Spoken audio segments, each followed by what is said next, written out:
ठीक से पढ़ने का एक ही तरीका है, क्योंकि जैसे आप व्यस्त रहते हैं मैं व्यस्त रहता हूँ, मेरा फोन भी बजता है, ऑफिस के बहुत सारे काम होते हैं। मतलब मैं अध्यापक हूँ, साथ में मैं उद्यमी भी हूँ, और हमारी कंपनी में करीब 2,200 लोग काम करते हैं। काफी मतलब ह्यूज चीजें हैं, तो मुझे उसमें बिजी रहना पड़ता है, वो भी करना होता है। अब पढ़ाई करते हुए फोन तो आता है, व्हाट्सएप भी आ जाता है, जरूरी काम भी आता है। तो दो तरीके हैं। अगर किताब पढ़नी ही है तो 1-2 घंटे के लिए फोन को साइड में रख दीजिए, साइलेंट कर दीजिए। मैं तो ऐसा करता हूं, अक्सर करता हूं कि फोन को साइलेंट किया, एयरप्लेन मोड पे किया, कमरे के बाहर रखा और 2 घंटे पढ़ा। सबको बोल दिया कि 2 घंटे डिस्टर्ब मत करना, बहुत इमरजेंसी हो तो ही बताना। मेरे घर के लोग सम्मान करते हैं इस बात का। दूसरा तरीका आसान बताता हूं आपको। अब मैंने जैसे पेरेंटिंग पे बात इन्होंने बोला, मुझे कोई ऐसी एक्सपर्टीज तो है नहीं, तो मैंने सोचा कि मैं देखूं कि क्या क्या दुनिया में इस पर पढ़ाई हुई है। तो मैंने कुछ किताबें मंगवा ली पेरेंटिंग पे, मोटी मोटी। अब वो भी रखी है सामने। मतलब मेरी टेबल पर लगभग 300-400 किताबें रखी हुई हैं इस समय, जो मुझे पढ़नी है। और अलमारी में 2000 अलग से हैं, जो अभी नहीं पढ़नी है, बाद में कभी पढ़नी होंगी। रखी बहुत सारी। और मैं खरीदता तुरंत हूं, मुझे कोई किताब मिलती है मैं तुरंत खरीदता हूं या मंगवा लेता हूं उसको, ताकि मुझ पर दबाव रहे कि ये भी पढ़नी है। अब मैंने तरीका क्या निकाला, मैं चैट जीपीटी पे गया।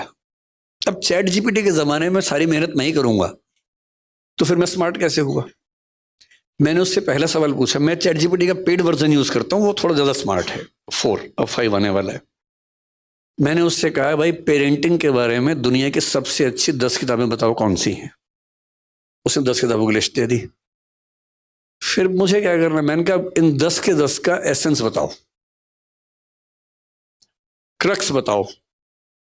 फिर वो बेचारा मेहनत करता रहा 5-7 मिनट तक। 10 की 10 किताब को मैंने लिख भी दिया कि 1000 से 2000 शब्दों में हर किताब का चाहिए। 1 से 2000 शब्दों में हर किताब का क्रक्स उसने बता दिया। मैंने वो क्रक्स पढ़ा, 2-4 बातें काम की लगी, नोट कर ली, हो गया। हाँ, ऐसी कई ऐप्स है। एक इंस्टा रीड्स है, मैं वो भी यूज करता हूं। तो इंस्टा रीड्स पे यही होता है, दुनिया की सारी अच्छी किताबें उनके समरी मिल जाती है, आप समरी पढ़िए। यूट्यूब पे एक चैनल है, मैं उसका नाम भूल रहा हूँ, वन बेटर कुछ ऐसा नाम है। हर किताब की समरी है 15 मिनट में। आप स्पॉटिफाई पे जाएंगे, वहां ऐसी समरीज मिल जाती हैं। ऑडिबल पे जाइए, वहां समरीज मिल जाती हैं। तो आप किताब पढ़ना पुराने जमाने की बात है, आज तो किताब सुनने की चीज है। सैर करने निकल जाइए, एक किताब रास्ते में सुन लीजिए कि जब गए थे और आए हैं, बीच में 4 किताब पढ़ ली उस बीच में। आजकल तो बड़ा आसान है। और जिस किताब को सुन के लगे कि धांसू किताब है, वो पढ़िए ध्यान से। तो मैं आजकल बड़ा सिलेक्टिव हूं, किताबें इतनी ज्यादा दुनिया में है, कैसे सब पढ़े। तो मेरा तरीका, अब जैसे जैनिज्म पर मुझे बात करने का मन था बीच में। ओशो जैन समाज से थे, उनका मतलब चंद्रमोहन जैन नाम था उनका। वो आप लोग 13पंथी 20पंथी स्थानकवासी मूर्ति पूजक कम्युनिटीज में हैं। वो दिगंबर जैन में 13पंथी 20पंथी के अलावा एक और कम्युनिटी है जिसका नाम तरणपंथी है। आप में से कितने लोग जानते हैं मुझे नहीं पता, उसका नाम बहुत कम लोग जानते हैं। तरणपंथी, उसके आचार्य थे तरण तारण नाम के। उन आचार्य पे उन्होंने अपनी सबसे पहली 2 किताबें लिखी ओशो ने। ओशो की पहली स्पीच 1965 में स्वामी तरण तारण के बारे में है। ओशो के आश्रम में जो नग्नता आप देखते हैं, उसका मूल असर दिगंबर परंपरा से आ रहा है। और जब ओशो दार्शनिक हुए तो जैन समाज में खुशी की लहर छा गई कि एक इतना अच्छा विचारक हमारे समाज से आया है। पर 2 मुद्दों पर झगड़ा हुआ और वो जैन समाज से अलग हो गए। जैन समाज ने उनको अलग कर दिया, उन्होंने कहा कि तुम क्या कर रहे हो, मैं ही हो जाता हूं, तो वो अलग हो गए।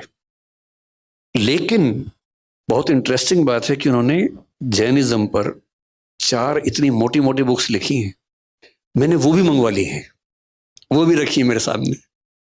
तो क्या होता है, जो किताब सुनने में उपलब्ध है सुन लीजिए, जिसकी समरी उपलब्ध है पढ़ लीजिए, जिसको सुन के या समरी पढ़ के लगे कि ये कमाल की चीज है उसे पूरा पढ़िए। इस तरह से आप मतलब एक साल में कम से कम 50-100 नई किताबों को जान पाएंगे। और मैं अक्सर बोलता हूं कि एक किताब पढ़ने का मतलब है आपने किसी और व्यक्ति के 40 साल की जिंदगी को जी लिया। उसने 40 साल पढ़ के सोच के जो लिखा, आपने एक दिन में पढ़ लिया। तो हमारी शारीरिक आयु जैसे मेरी 50 साल है, हमारी सांस्कृतिक आयु 5 लाख साल है हम सबकी। पिछले 5 लाख साल में इंसान ने जो जो सीखा, शिफ्ट करता गया, ट्रांसफर करता गया, वो सब हमें मिल गया, मुफ्त में मिल गया।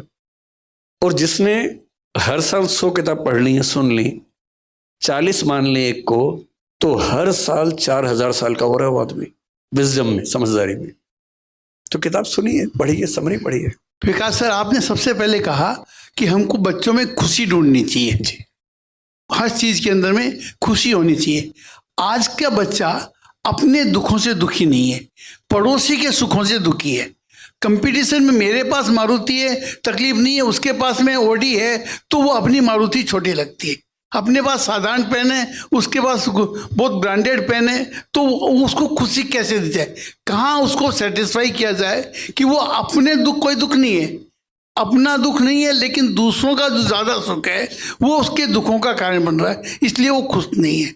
और हमेशा आदमी भविष्य के लिए सोचता है, भविष्य कब आता है पता नहीं, वर्तमान भविष्य के लिए खो देता है, और भविष्य आता कब है यह पता नहीं। 80 साल में भी वो भविष्य के लिए काम कर रहा है, वो भविष्य कब आएगा उसमें इंसान फंसा हुआ है। इसके बारे में आपका क्या चिंतन है? सर, पहली जो बात है, 2 बातें हैं। पहली बात आपने कहा कि आज के बच्चे दूसरों के सुख से दुखी हैं। दरअसल ये बात जितनी बच्चों पर लागू होती है उतनी हम पे भी लागू होती है। ये बात तो हर पीढ़ी के लिए है।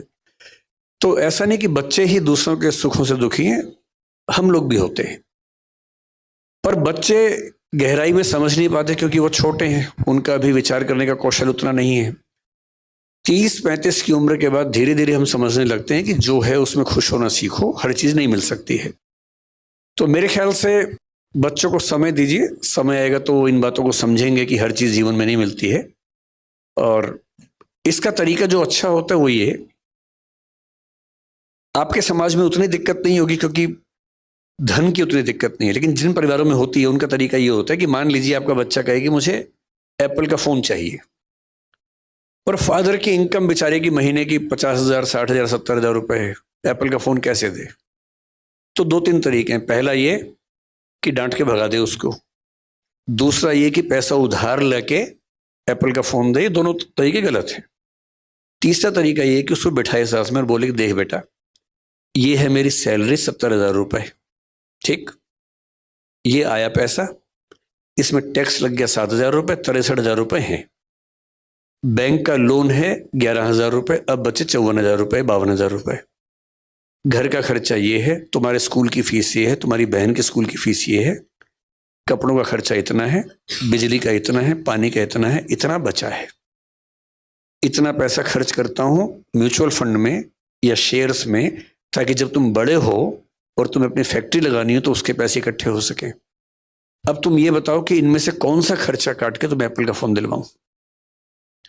मैं आपको गारंटी दे रहा हूं कि वो खुद मना कर देगा कि पापा मत दिलवाइए। समझाने की बात भी तो है ना, केवल डांटने से या मना करने से क्या बात बनेगी? हाँ, लेकिन ये उदाहरण आप पे लागू नहीं हो रहा होगा क्योंकि So we have to wrap it up. So